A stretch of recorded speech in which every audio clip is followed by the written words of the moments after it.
going on, everybody? You are live with Osiris. Welcome to the Author's Lounge.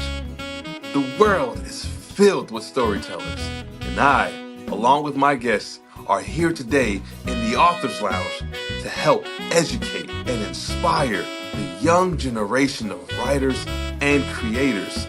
Now, my guests are professionals in publishing, writers from a wide range of formats, and successful entertainers. They will provide beneficial advice on what to do and what not to do on your path to success. So, without further ado, I'll present to you our next guest. Let's go. I can't begin to say how grateful I am. Every single episode, I have wonderful guests on, and I'm so fortunate enough to be able to make awesome connections with different people and from all walks of life and different backgrounds and what they represent and what they bring to the world as an artist. And today is no different. However, I will say that this is the first time I have had somebody on the show who is actively in the communities as a filmmaker doing documentaries. So let me go ahead and introduce our guest today. As I mentioned, he is a documentary filmmaker. He is also very much a public voice within his community. So I'll allow him to give you all a full breakdown of that. He has a production company that he's a part of. He's got big things coming down. He's also in close connects with a previous guest we had on the show, Mr. Manso Lagati. So the world keeps spinning and gives us great things. So without further ado, I present to you my man, Mr. Jose M. Pichardo Jr. What's going on all the way from northeast of the United States? How you doing? Again, Osiris, I appreciate the the kind words and all those things. But yeah, my name's Jose Manuel Pichardo. I'm a filmmaker, documentarian in the civil rights, human rights realm, also in the underserved community. So I'm a New York City native, raised in Miami, and now I'm back in the Northeast. So this is what we do, man. Like I said, Osiris said, we're part of the community, and the reason why I serve or like to serve the underserved community because that's where I come from. So the reason why I wanted to be a filmmaker, all these things were always goes back to my childhood. So definitely, I'm happy to be here. I appreciate you giving us the platform to do it. And again, like you said, mentioning that Mansour, that's the reason why I'm here. I mean, that's how I got to know Osiris. And I would love to, again, know more. And I've been watching your podcast. So I mean, well, the interviews, and I really love what you're doing here. I appreciate it, man. Yeah, it's all love, and what really drew me to you, aside from just in seeing how like you articulated your words, was the art form that you produce. I know I have a few clips here that Jose was kind enough to allow me to share. So in between some parts of this, you all will be able to catch some of his work. And he has more projects coming down the road. You know how that goes. You know, if you're an artist, you seemingly never know how to turn it off, man. But what got you, and specifically, right? Let's start with the documentary filmmaking process. What goes into your process when you're creating a documentary? Well, again, it's the two basic factors for me, right? Is it ethically and morally aligned to what I do? And then once it does, it's easy, right? And when I mean by easy, no, the hard work is doing the actual work, but it's easy to me for me to get in there because it's either 0 or 100 for me. I don't do the in betweens. So that's the reason why it's so easy for me to do documentaries because it's real stories, and we make sure we do our due diligence and we find the right conversational piece that lines up with us, like I said. And then it's easy to do the work. I know it's hard work in between, but that's what makes it so easy for me. Yeah, you had mentioned civil rights activists, right? What I said that right? Civil rights activists. You did say Yeah, that. yeah, Okay, you're absolutely okay, right. cool. I didn't want to make sure I heard you right. Yeah, so I have people in my family who've been in that line of work. So does that work as a civil rights activist reflect in your documentaries? Absolutely, Oh 100%. yeah. We got the privilege to work in Mississippi Delta, where civil rights really started, where it got this kick. Mhm. And we go back all the way to Emmett Till, right? This is around the time that these things started. So I've gotten to work with Emmett Till's last surviving folks. I've gotten to work with Charles McLaurin, and doing this type of work. So like I said, we're on the shoulders of giants. So that's the reason why I can't fumble this one, right? So that's why it's so hard. It's so much work. It's so much passion into it. And again, the results start coming in, not for how much money's made, but how many people we affect, how many people we touch with these conversations. I love that, man. Yeah, so I had the pleasure, right, of being in Mississippi. I went down there for training, for military training last May, like from May 14th to July 3rd.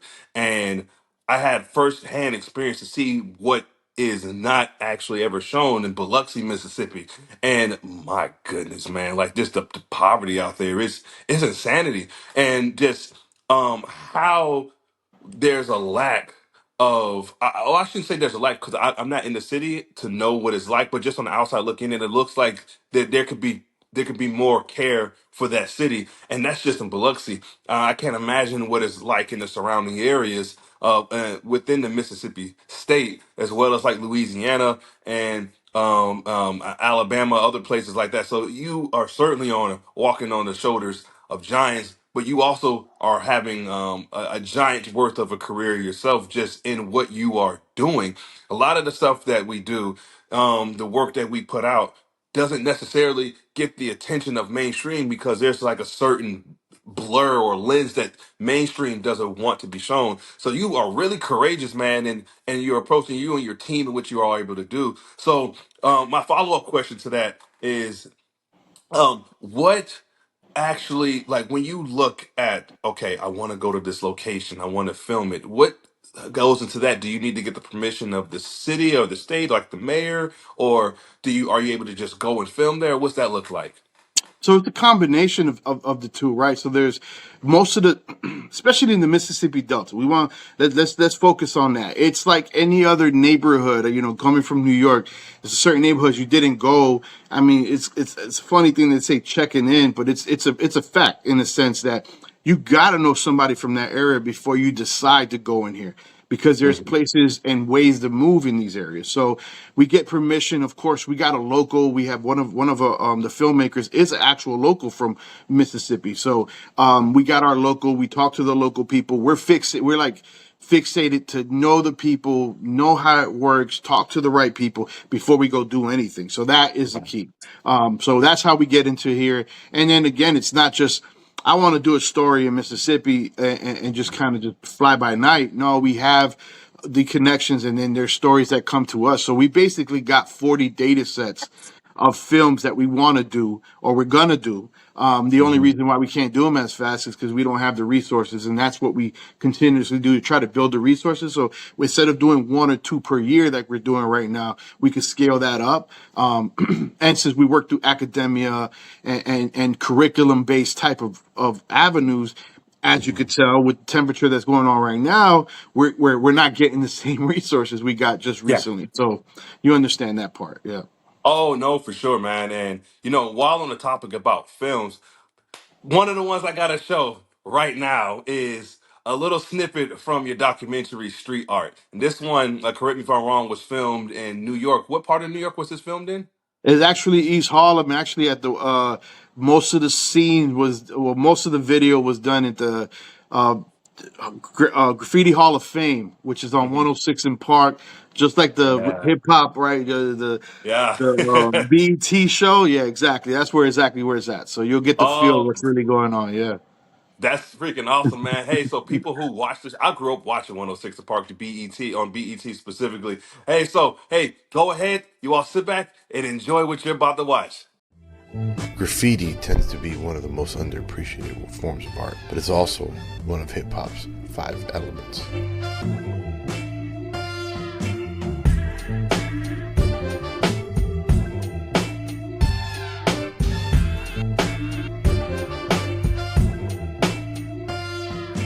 Coming live from 106 in Park, Graffiti Park. Got all the elements in here, man. Hip hop, artwork.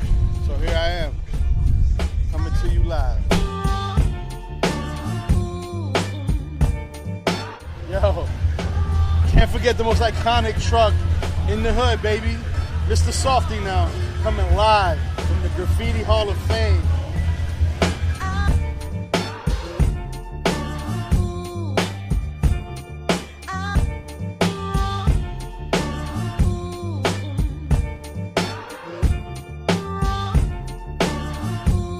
Man, we even got Sunny Miami representing in here, man. Check out the piece in the back. Coming back at you, man. Graffiti Hall of Fame up here in Harlem, man. Just enjoying the vibe, man. We got artists, like I said, all over the country, all over the world, all different races. Hear the music in the background. Pay attention, man.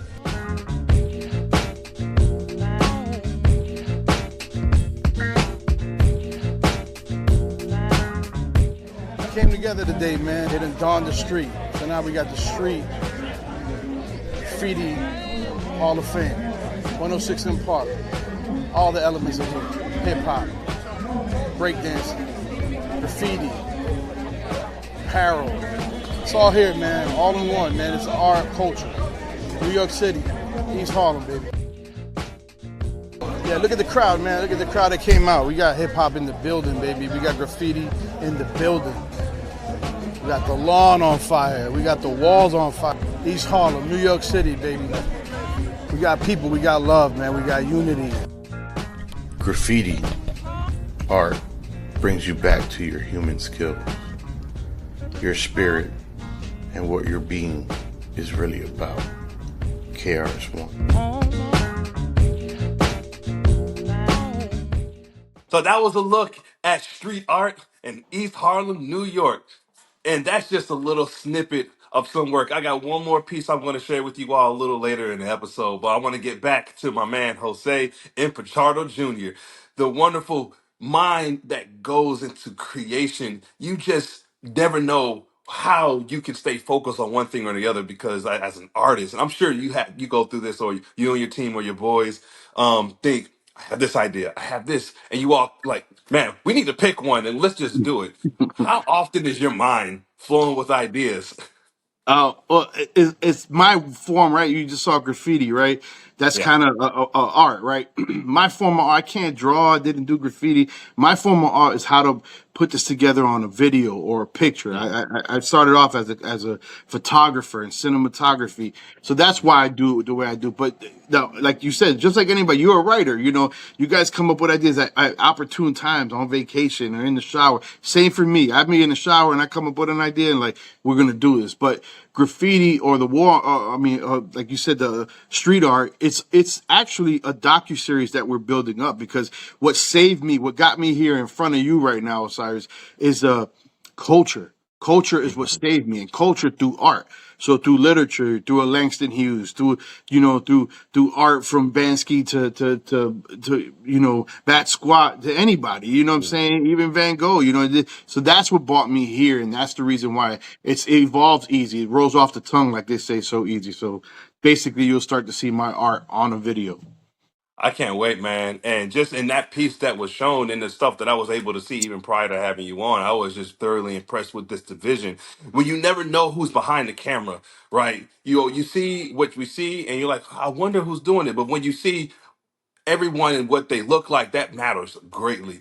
To me it's about like diversity when it comes to the art form and how you can put it out, and who's putting it out actually does matter because you may get looked up as a hero, especially. I'm not from the inner cities, right? So I don't pretend to like to know that lifestyle. But I've known plenty of people, and I got plenty of family over in Boston who grew up. They grew up rough. My parents were wise enough to say we don't want that for our children, so they moved us away from it. But just in knowing people or knowing that lifestyle, I'm sure comes with a great sense of humility when you know you've made it out, right? Your civil rights activist background sheds a lot of light on things of people who don't necessarily, maybe not treated fairly or maybe not getting their piece of the pie when they deserve it. How do you fight for a place to be recognized as a filmmaker?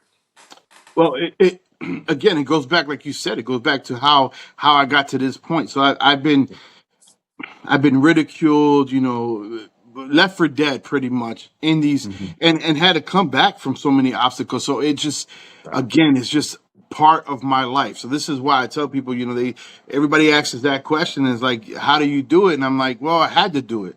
It was almost a survival instinct, and this is my way of survival. So yeah, it's just continuously having as we speak right now. I'm still going through obstacles, but that's why it like I said, it's almost like a second nature and a knee jerk reaction to me. That's like, Mhm. oh, I get a no, I get more no's than I get yeses, so that means that I'm gonna go get a yes. Somebody's gonna give me a yes, or I'm gonna Yeah. make my own yes. You know.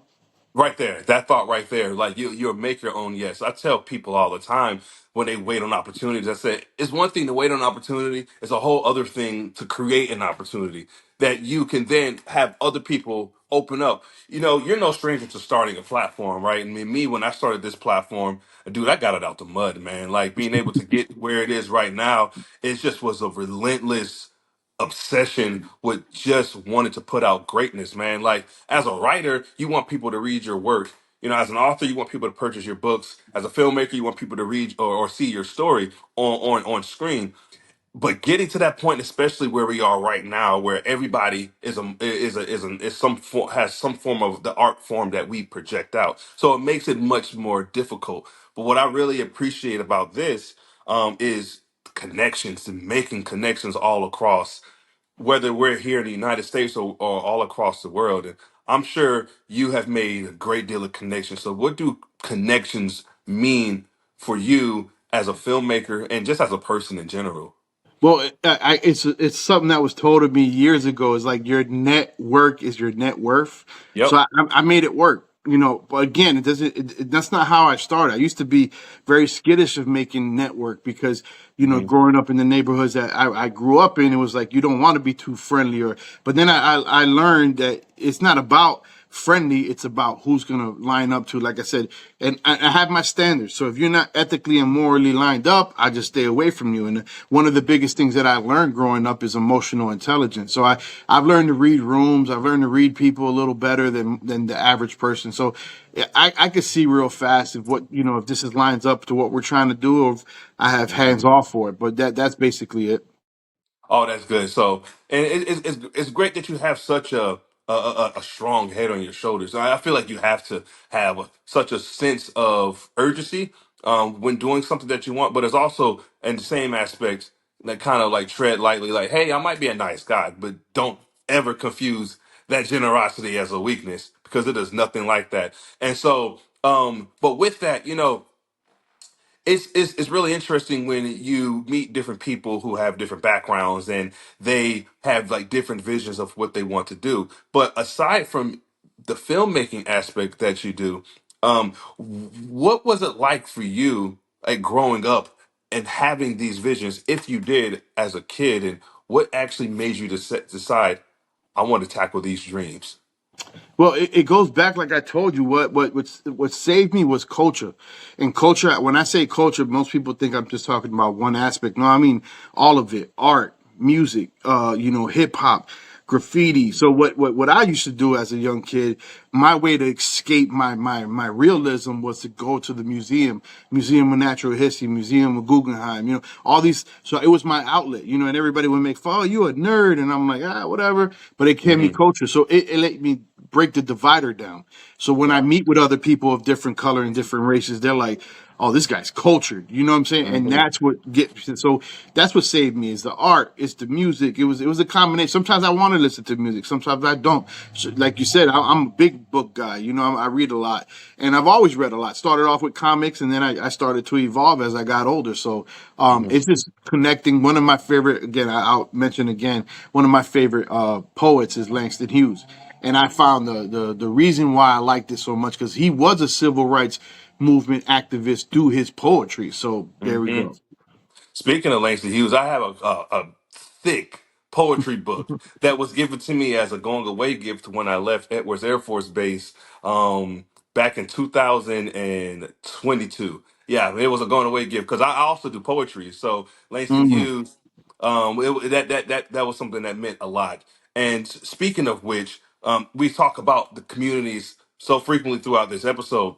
But that's actually going to be a perfect segue into the next clip that I wanted to share with everyone. So, Jose and Pichardo Jr. has been gracious enough to not only bring one, but bring two different clips from a second documentary of his. So this one is called Resilience and Community. Resiliency Communities or Resilience and Communities? Resiliency community. Yeah, you got it. Okay, resilience to communities. I want to make sure I got it right. You know, the memory starts telling you something that might be incorrect, but hey, nonetheless, you all sit back and enjoy this clip. We developed this project called Resilience in Communities.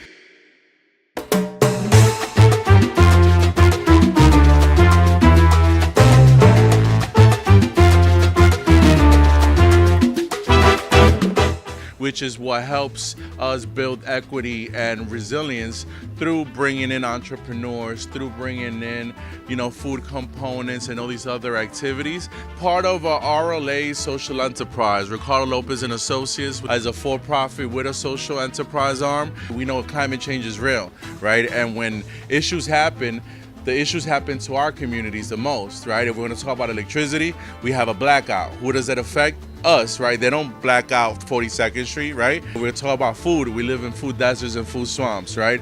If we're going to talk about jobs, right? So we could talk about a whole bunch of systemized things here, and that's what we're looking here to address, is to make sure that we do good and we stay in the hood, we invest in the hood, and we build the community that we always talk about. We never had those resources, so why not give that person that difference? So give them the opportunity so they don't miss out on these things. We don't have clean streets, right? We're not proud of where we come from. It's dirty. Someone has to do it, right? When other people do it, we call it gentrification, right? So what is it called when we do it, right? So just based on these type of things, if someone has to do it, so what do? We team up with different stakeholders and we get the job done. And beautification and cleaning and serving, it brings back pride to the community. When you make sure something's clean, it shows that you show respect to what's there. We want to do more, but we are based on our limitations, and that's why by coming together, we share inventory and we bring abundance. We always complain, right? I'm tired of complaining. I'm here to do. So you all just had a chance to see his clip from the resilience and communities, and I have to say, man, it's just a pleasure to be able to meet filmmakers, meet writers, meet creators, artists from all across, and be able to talk to them here. You know, initially with this show and how I like to bring people on for them to educate and inspire the younger generation of writers and creators. You never really truly know who will be blessed to, or who I will be blessed with, who I'll be fortunate enough to have. And man, this has been so awesome. I really just want to say that I could ask you 10,000 more questions, but I'll ask you just a couple more. The one of the last two questions I'm going to ask is, what is, if you have like a vision for your production company, what's the long-term vision that you all have in motion as of right now? That's a great question, and it gives you. I'm gonna give you layers to it. So long term, we want a production studio that we, like you said, we could help cohort with the youth to continue this because there's another Jose sitting somewhere in somebody's hood, somebody's area that just doesn't think they have the outlet. So that's the first part to it. The second part to it, since like I said, since I work with academia and I'm still in school as we speak. So to me, it's like, yeah, I know it could be costly and all, but I want people to know that there's an outlet through school. And then ultimately one of like I always tell people, I shoot low, and then if I get bigger than that, that's great. One of the lowest shots that I shoot is if I could just send one kid through college, through any kind of art, writing, literature, poetry, whatever it is that they come up with, send one person through college. Doesn't matter, male, female, black, white, pink, or blue. It doesn't matter to me. We could send them through college through a full ride from us to them. It's just to show that we could continue this moving forward. That's wholesome. That's quite wholesome and humble to be able to even feel that in your heart, to want to give in a way that you all would like to give. It takes a lot of courage to be able to give back like that, and because we are in a culture and in a world where people just want to be selfish, not really want to share, or everything has to be about money. And I get it. Money makes the world go around. But at the same time, it should be also about how you can help them. You shouldn't always have to like pluck money out of everybody. I get it though. It is a business in most cases, and it does become about, hey, how much can you pay me? So I respect that. But when it comes to people who are really young and impressionable, and they're just trying to learn, that part is you can offer up some, not you, but like you can offer up some advice. They shouldn't have to go through an 8-week course just to get information. Just give them some nuggets and then let them figure it out from there. Not, I won't tell you anything, because that's kind of like a gatekeeper mindset. And that's what I don't want. And so, but last question for you, good sir, is as far as advice, right? When because you have a voice in your community, and well, I say yours, that's our community, right? But like in our community, but you have an even bigger voice because your films go global. So what, if there's an inspirational message or some advice that you can give a person who wants to get their foot in the door, or at least just get started with whatever it is that they're trying to do, what would you say to them? I say, I mean, I know it's going to sound cliche, but it's like somebody I looked up to, like Nipsey Hussle said, just don't give up. That distinguishing quality that he says is the same here. Is the reason why I'm here today is because I haven't given up. And people tell me, they're like, I don't know how you haven't given up. And I tell them sometimes I don't know myself, but again, it may be faith. I'm not religious, but I'm faith based. It might be just that inner quality of trying to get over these obstacles, but just don't give up. And again, I want to make it a two-part. Just make sure you say what you need, because somebody's listening. Might not be that right person. You might be like focused that this is the person. It's got to be this person to give me the answer. And sometimes it's not, but somebody's on the outside just listening, and they're gonna help. So definitely just don't give up, and don't keep your mouth closed. Like, closed mouth never get fed, and that's just basics. I know, but definitely helped me out. Closed mouths never get fed, man. There's something true to be said about that. We get caught up, not we, but the people get caught up in, like, whether it's with leadership or whether it's with a rank structure or business or whatever it is, and obviously if there's something wrong, or if there's something that they want to do but they feel too scared to say it, they keep their mouth shut and nothing gets solved. I think it's the ones who open their mouth and actually vocalize with some legitimacy behind it. This is what's going on, or this is what I would like to do, and they go and do it. I really love your advice, man. I'm definitely really grateful that you came up to the show.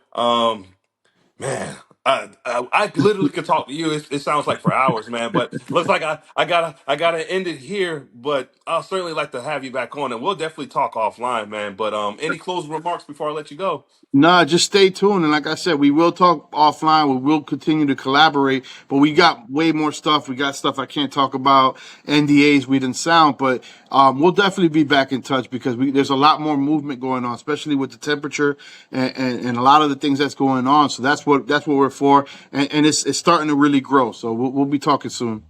Oh, yes, sir. Yep. And for everyone who's watching this episode, you can catch it on YouTube. You can catch it through the various social media platforms. I'll break this episode into short so you won't miss any of the key points that you should listen to. And it'll be available on audio streaming platforms such as Spotify and Apple Podcasts, iHeartRadio, Amazon Music, etc., etc. So just, continue to support us, continue to support the movement, and continue to just enjoy your time with one another. And on that note, thank you all so much for coming by and tuning in to today's episode. I'm here with the wonderful Jose and Pichardo Jr. And thank you. Thank you Thank so you. much. Thank Yep, you. you all take care. I'll catch you next time. Peace.